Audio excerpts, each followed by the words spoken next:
What's going on, everybody? Welcome back to an all-new episode of the Pack-A-Day Podcast. I'm your host, Andy Herman. You can follow me on Twitter at Andy Herman NFL.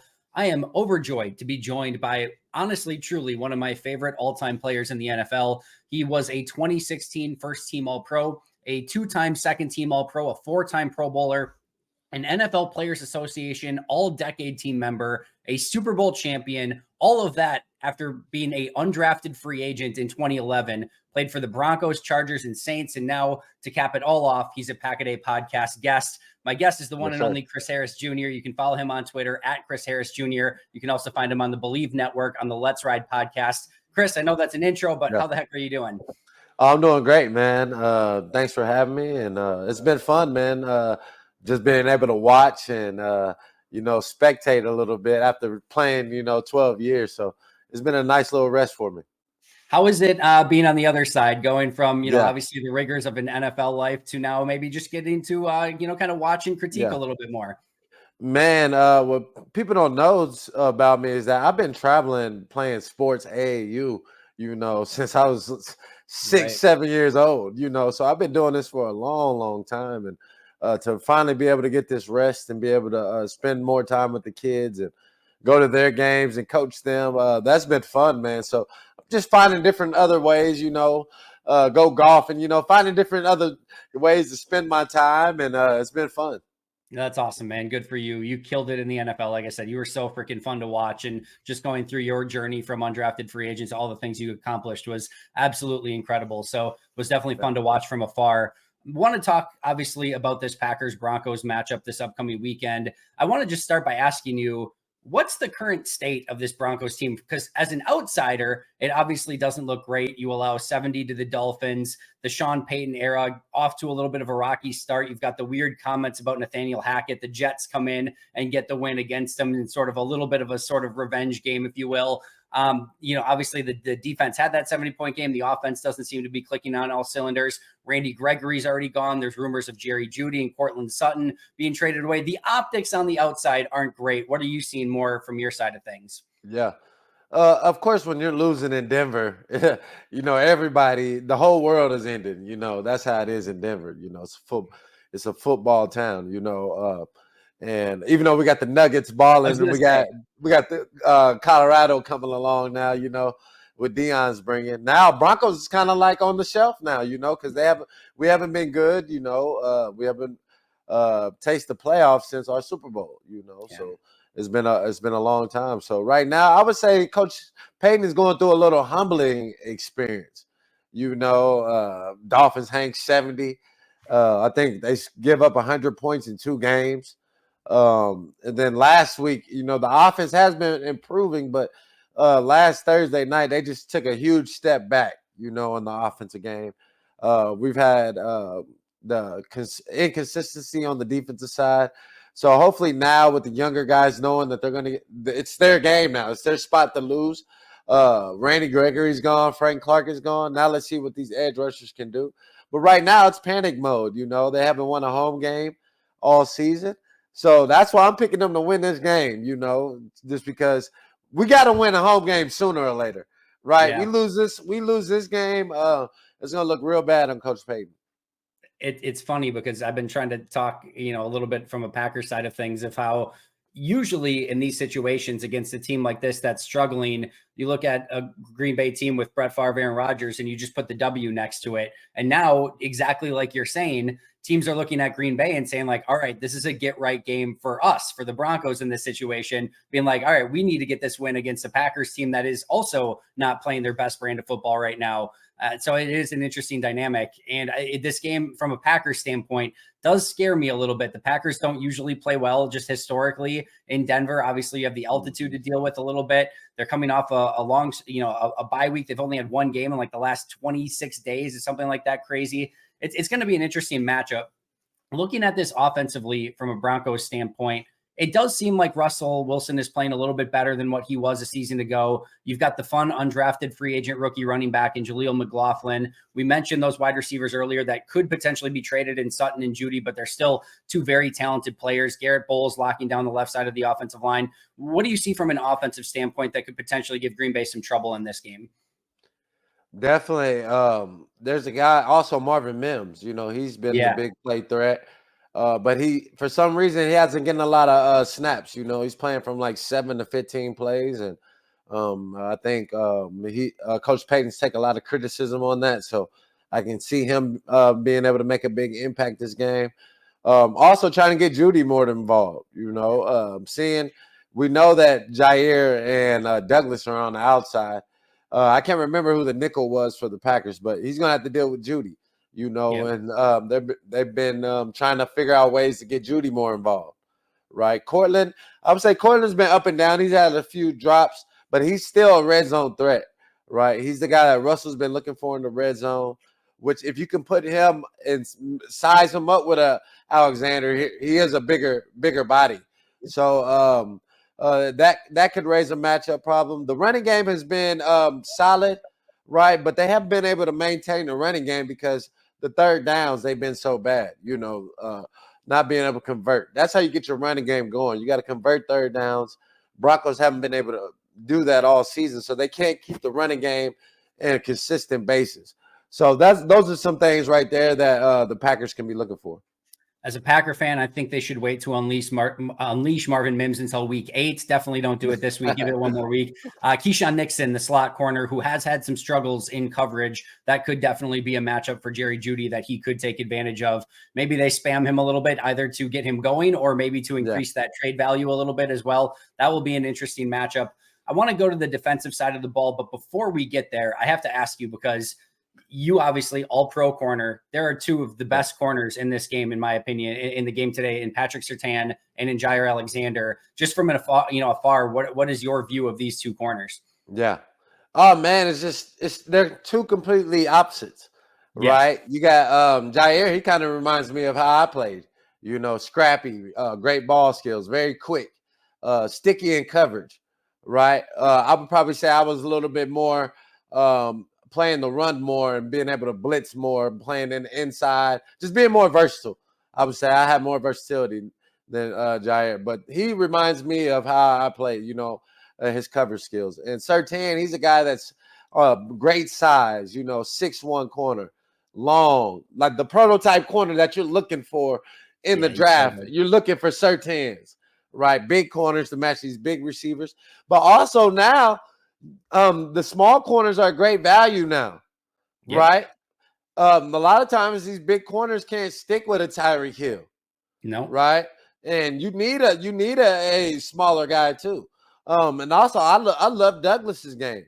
He's a guy that reads the quarterback great. One of the top ball skill guys in the league that's underrated, and it's been consistent ball production over the past, I would say 3 years, I would give him.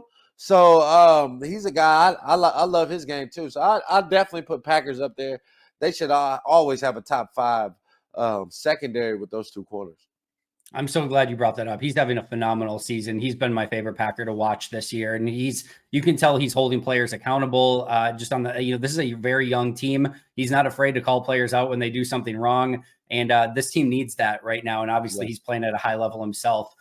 From a defensive standpoint for the Broncos, we kind of mentioned it earlier. They give up 70 to the Dolphins, but they play the Chiefs. They only give up 19 against the Patrick Mahomes-led offense. Now, that Chiefs offense is going through a little bit of struggle, at least from a Chiefs standpoint. Usually you're seeing them putting up these huge numbers every week. It hasn't quite been the same with the weapons they have right now, but still a much better effort against the Chiefs than they had earlier against the Dolphins. Is this a defense that's trending in the right direction and could make things difficult for Green Bay on Sunday? Well, the mindset has been just keep it simple and let guys go out there and play and not think, and that's what you have to do with young defenses, right? I could tell early in the season, Coach Joseph had the playbook. He had to have both sides working, right? Because these guys couldn't understand the run fits, coverage busts, all over, right? All over. I couldn't just say one player. It was all 11 guys. Right. So now they've shortened the playbook, made the call shorter, letting these guys go out there and play fast. And I think it's been working the past couple of games. So hopefully they're able to keep that up. Jordan Love, he's a guy that right now he's in, I would say he's in a slump, right? His interceptions are going up the past 3 games. His confidence could be shaky. So if I'm Denver, I need to pounce on him early. I can't let him build his confidence up, and we got to get on these guys fast. I don't want to speak for you, but I would assume that if you were playing and you saw a quarterback coming to town, regardless of who it was, and their completion percentage was below 60%, and they had some interceptions recently, you're probably licking your chops and being like, we're going to get some picks. We're going to get some opportunities in this game. Oh yeah, definitely. You got to be thinking as a defense, and he's not. It doesn't seem like he's on the same page with all his receivers yet. The offense is still trying to figure out who they are, and really, he doesn't really have the weapons, right? If I'm Green Bay, I'm going. You got to go find a true number one receiver, a true tight end, guys. You have a running game. You have a solid running back. But you gotta surround Jordan Love with some weapons.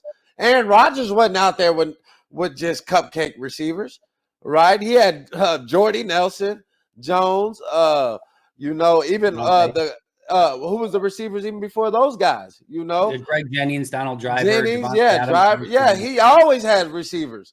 So and then I think he had Jimmy Graham at some point too. Yes, right? But it was Graham's worst season, but yes. Yeah, Aaron Rodgers always had weapons there. So you can't just think Jordan Love is going to succeed and have a high clip in this league without the same weapons that you afforded Aaron Rodgers. So we just have to be fair in our assessment. Yeah, I think that's totally fair. And I think you hit the nail on the head too, where these wide receivers, tight ends, and Jordan Love are still developing together and trying to get on the same page. And you can tell they're not quite there yet. Against the Raiders, you saw multiple occasions where wide receivers, tight ends, running backs were in the same spot, kind of covering themselves on plays. It's just a bit disjointed right now. And, I think from Green Bay side of things, they're hoping that gets cleaned up during the bye week, but there's a lot of things that need to get cleaned up during the bye week, and that's tough to do in just 1 week off.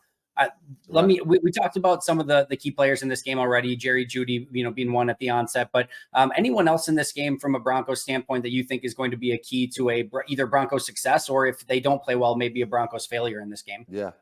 Oh, definitely the Broncos O-line, going against the Packers D-line, linebackers, one of the top fronts, consistently over the past couple of years. So we got to be ready to be able to block these guys, give Russell time to be able to fit in the pocket and make the correct throws, because our right tackle hasn't really showed up this year.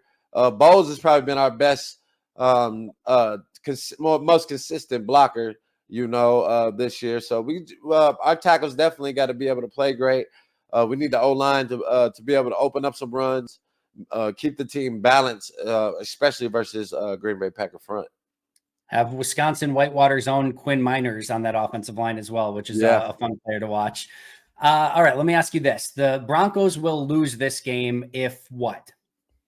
Oh, if we lose the turnover battle, right? If Green Bay comes out and, feast on us, get turnovers and make plays, man, the Broncos have not been able to answer and come back from those turnovers. So that if they lose, that'll be the main reason for sure.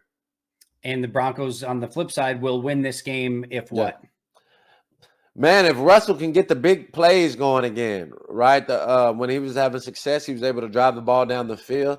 Last week versus the Chiefs, they didn't get any big plays in the pass game, right? So this game has to be huge for him to be able to push the ball down the field and get the ball in his receiver's hands.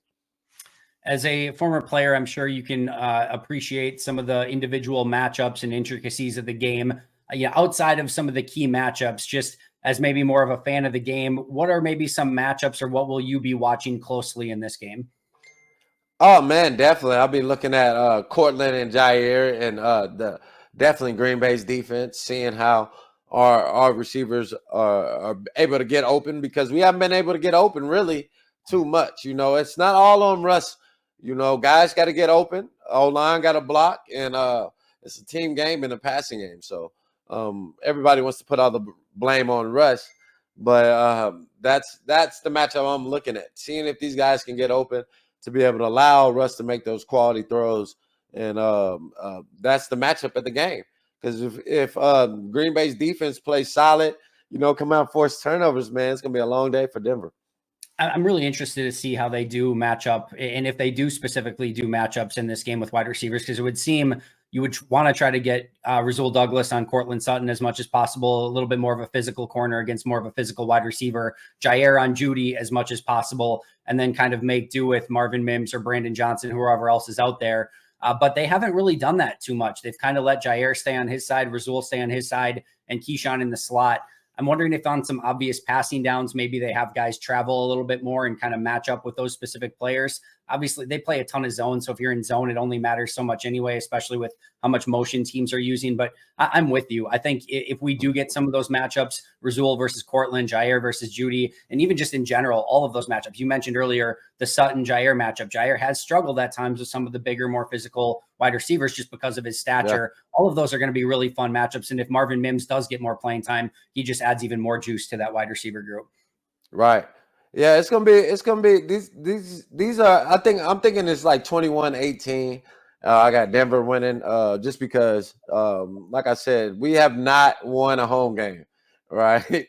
And in Broncos country, that's just not gonna fly, right? So Coach Payton, Coach Joseph, and their staff, they're definitely this is the guy to have it for us in Denver. And we know the big pressure is on Jordan Love.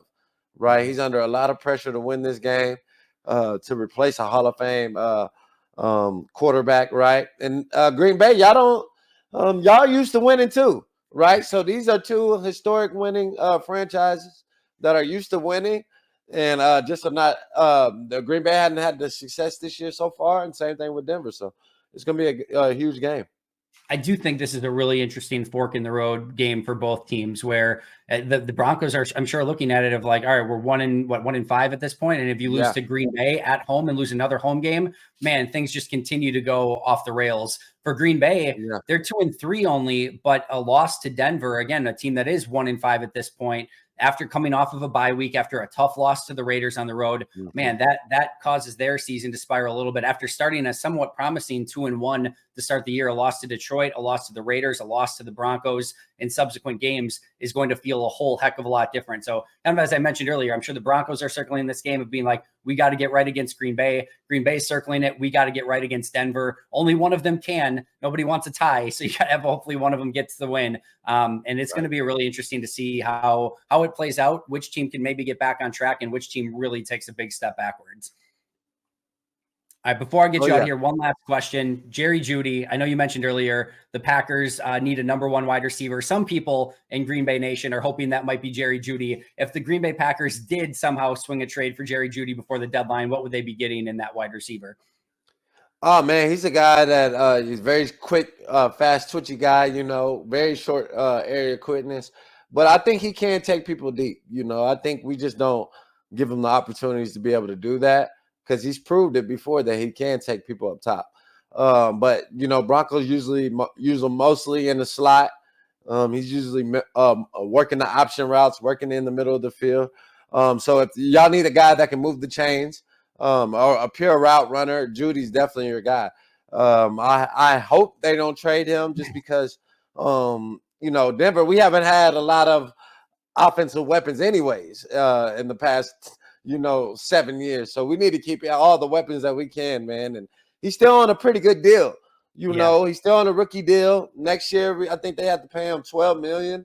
So, that's still great for a receiver. So I think it would be dumb to trade him. I don't see Green Bay making that move, but it would be interesting if they did. Chris, you are the absolute best. This was phenomenal. Tell us where we can find your work and where we can follow you on social media before you get out of here. Yeah. You can follow me at Chris Harris Jr. On Twitter, Instagram, Facebook, everything. I got my podcast going on with the Believe Network. Let's Ride. You can find that on all the podcast streaming sites. And it's been fun, man. Definitely going to continue to broaden my horizon. But right now I'm just in a state of rest, just enjoying this time and being able to be a spectator and keep my body healthy, man. It's been great. Enjoy it, man. You deserve it. Go follow him on Twitter at Chris Harris Jr. Check out the podcast. That's going to do it for us. But until next time, and as always, go Pack Go.